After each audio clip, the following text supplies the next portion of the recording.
Hello and welcome. We are Suppression Studios, and today we're here to talk to you about our latest game, Project Illuna. Project Illuna is a third-person action game that takes place in a beautiful fantasy world. The game has a strong focus on its intense combat and combo mechanics. The story follows a young girl named Illuna, who was taken from her home as a child and grew up among pirates, adopting many of their actions and mannerisms. Her story begins in the city of Tsara in the underground sewers, where she is currently chasing an unidentified creature as a request for her client, in order to obtain something that she will use in order to get home.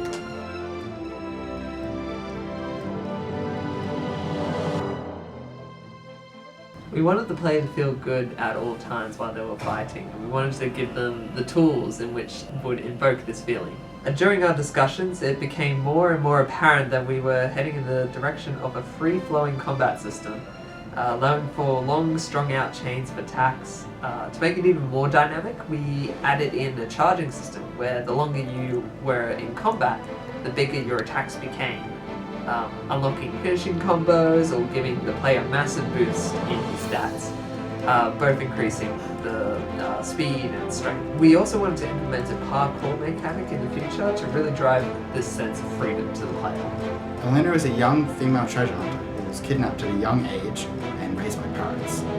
Due to the way she was raised, she's adopted a range of mannerisms, which is portrayed as she communicates and interacts with the characters within the world.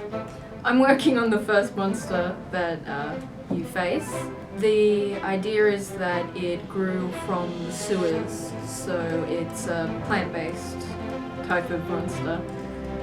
Something that looks like it was originally just organic refuse that has somehow gained sentience.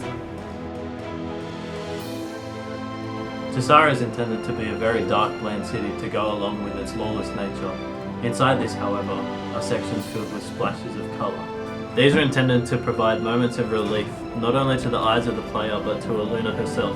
We want to represent the fact that this city has no police or government presence, and that everything is run through the trust or mistrust of other people. We'll be starting off in the underbelly of Tsara, the sewers, a dark, dank underbelly of a place with all tunnels and rusted areas.